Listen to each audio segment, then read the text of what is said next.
မင်္ဂလာပါပရိသတ်ကြီးတို့ရေကျမတို့ channel ကနေပြန်လည်ကြိုဆိုလိုက်ပါတယ်။နိုင်ဆိုရင်မသိတဲ့သူမရှိဘူးလောက်ရှားပါတယ်။ကျမတို့ရဲ့နိုင်ဟာအနုပညာလောကကနေအနားယူနေတာနှစ်တော်ကြာနေခဲ့ပြီးအခုလက်လောမှာရှင်နယ်တီရုပ်ရှင်ထုတ်လုပ်ရေးကနေ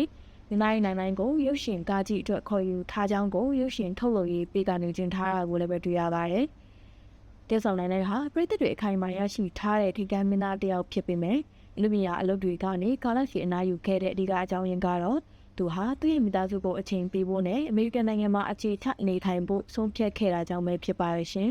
။နိုင်ဟာအိမ်တော်ကြပြီးတဲ့နောက်ပိုင်းဇနီးဖြစ်သူဆန်နီချိုနဲ့တာသမီတွေနဲ့အတူအချိန်ပြည့်ရှိနေပေးခြင်းတဲ့အတွက်ကြောင့်အလူမီယာအလုပ်တွေကိုရန်နာပြီးအမေရိကန်နိုင်ငံကိုပြောင်းရွှေ့နေထိုင်ခဲ့တာပဲဖြစ်ပါတယ်။တာသမီတွေရဲ့အနာဂတ်နဲ့ပညာရေးအတွက်မိဘတယောက်အနေနဲ့တာဝန်ယူကြည်စဉ်နဲ့စိတ်ခံစားကြောင်းအနုပညာရှင်ဘဝထက်ဖခင်တယောက်ရဲ့ဘဝကိုပိုပြီးအာရုံစိုက်ခဲ့ပါတယ်။မြန်မာနိုင်ငံကရုပ်ရှင်လောကနဲ့ဝေးကွာတဲ့ဒေသမှာနေထိုင်နေရတဲ့အတွက်ရိုက်ကူးရေးမှာပါဝင်ဖို့အခက်အခဲရှိနေတာကြောင့်လည်းရုပ်ရှင်လောကကနေအဆက်အသွယ်ပြတ်သွားတာပဲဖြစ်ပါရဲ့ရှင်။နိုင်ရဲ့နာမည်အရင်ကတော့တင်စော်လက်ဖြစ်ပြီးတော့တရုတ်ဆောင်အောင်မင်းခန့်ရဲ့အကိုတဝမ်းခွဲဖြစ်ပါတယ်။ရန်ကုန်တက္ကသိုလ်ကနေပွဲရရှိခဲ့တာပါ။1996ခုနှစ်မှာတင်စော်လက်နာမည်နဲ့မော်ရယ်လောကကိုဝင်ရောက်ခဲ့ပြီးတော့ TV ကြော်ညာများမဂ္ဂဇင်းမျက်နှာဖုံးများဂျာနယ်များတခြင်းဗီဒီယိုများကတဆင့်လူသိများလာခဲ့ပါတယ်။1998ခုနှစ်မှာတော့စနိုဝါရုပ်ရှင်ထုတ်လုပ်ရေးမှာနိုင်နာမည်ဖြင့်တရုတ်ဆောင်လောကကိုစတင်ဝင်ရောက်ခဲ့ပြီးတော့ရုပ်ရှင်နဲ့ဗီဒီယိုဇာတ်ကားများစွာမှာပါဝင်တရုတ်ဆောင်ခဲ့ပါတယ်။မြင့်မို့ချစ်သူနှံရကိုတစ္ဆာဆိုပါမည်အလကားနေရင်ဒူရီယာချစ်လို့ယူထားတာမချစ်ဘူးမုန်းနဲ့ကွန်နက်ကတ်ထားတဲ့စတဲ့ဗီဒီယိုဇာတ်ကားများစွာမှာပါဝင်တရုတ်ဆောင်ခဲ့ပါတယ်။2019ခုနှစ်မှာရုပ်တင်ပြသခဲ့တဲ့လိပ်ပြစံအိမ်မှာပါဝင်တရုတ်ဆောင်ခဲ့ပြီးတော့ထိုဆက်ကAsian Academy Creative Award မှာ Best Feature Film, Best Direction, Best Actress in Leading Role, Best Actress in Supporting Role, Best Theme Song စတဲ့ဆုများစွာရရှိခဲ့တဲ့ဇာတ်ကားတစ်ကားဖြစ်ပါတယ်။2008ခုနှစ်ဇန်နဝါရီလ12ရက်နေ့မှာမက်ဆန်နီချွေနဲ့လက်ထပ်ခဲ့ပြီးတော့သမီး3ယောက်နဲ့သား1ယောက်ထွန်းကားခဲ့ပါတယ်။ဒီလိုမျိုးထူးချွန်လာတဲ့နိုင်တယောက်အနုပညာလောကကနေအနားယူသွားလို့ပရိသတ်တွေနှစ်မျိုးတက်ဖြစ်နေတဲ့အချိန်မှာ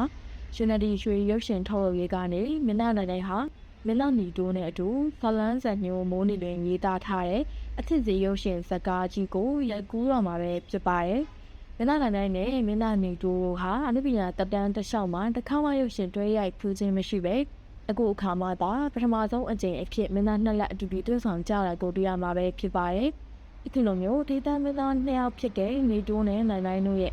ဒီမှာဆုံးအချိန်ပြေဆုံးတွေ့ကြတဲ့အစစ်စေရုပ်ရှင်ဇာတ်ကားကြီးအားဆိုရင်စင်ညာလိုက်ခတဲ့ကပရိသတ်တွေကြားမှာအတော်လေးကိုရေပန်းစားနေခဲ့တာပါအထူးသဖြင့်မင်းသားနိုင်ပိုလွှမ်းနေကြတဲ့ပရိသတ်တွေအတွက်တော့ဒီသတင်းကတကယ့်ကိုဝမ်းသာစရာသတင်းကောင်းတစ်ခုပဲဖြစ်ပါတယ်။ဒါ့အပြင်အားလုံးကစိတ်ဝင်စားနဲ့ခံမှန်းနေကြတဲ့အကယ်ဒမီများရှင်ရွှေမင်းသမီးလေးကဘယ်သူဖြစ်မလဲဆိုတာကလည်းစိတ်လှုပ်ရှားစရာပါပရိသတ်ချို့ကတော့အချစ်သေးဆိုတဲ့နာမည်နဲ့လိုက်ဖက်အောင်မင်းသမီးဝုံမုံရွှေကြီးဖြစ်လာတယ်လို့ထင်ကြေးပြနေကြသလိုတချို့ကလည်းမင်းသားနှစ်ယောက်စလုံးနဲ့လိုက်ဖက်နေမယ်မအူဝဲအင်ဒရာဂျော်စဒါမှမဟုတ်မတ်တမှုမြင့်လို့များဖြစ်နေများဆိုပြီးတော့အပြအဆိုင်ခံမှန်းနေကြတာကိုလည်းပဲတွေ့ရပါတယ်ဘသူပဲဖြစ်ဖြစ်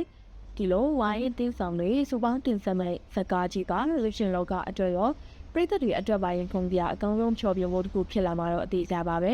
နှစ်အတော်ကြာပြက်ကွယ်နေခဲ့တဲ့မင်းသားနိုင်ရဲ့ပြန်လည်ဝေရောက်လာမှုဟာအပညာလောကကိုပြန်လည်နိုးထစေဖို့အရာတစ်ခုဖြစ်နေပါလား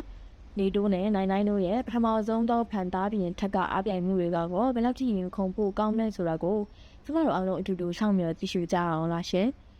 ပရိသတ်ကြီးရောမင်းသားနိုင်ရဲ့အပညာလက်ရာတွေကိုပြန်မြင်ရတော့မှမဝမ်းသာနေကြပြီလားပြီးတော့နိုင်နေတိုးနဲ့အတူပါဝင်မဲ့အကယ်ဒမီများရှင်မင်းသမီးလေးကရောဘသူဖြစ်စေချင်ကြလဲဆိုတာကိုကျမတို့ရဲ့ comment box မှာရေးသားပြီးတော့မျှဝေပေးခဲ့လို့ရပါတယ်ရှင်။နောက်လည်းဒီလိုစိတ်ဝင်စားဖို့ကောင်းတဲ့အကြောင်းအရာတွေကိုထပ်ပြီးတင်ဆက်ပေးအောင်ပါမို့လို့ဆက်လက်ဆောင်မျိုးကြည့်ရှုပေးကြပါအောင်ရှင်။ဒီနေ့တော့ဒီလောက်နဲ့ပဲနှုတ်ဆက်လိုက်ပါတယ်။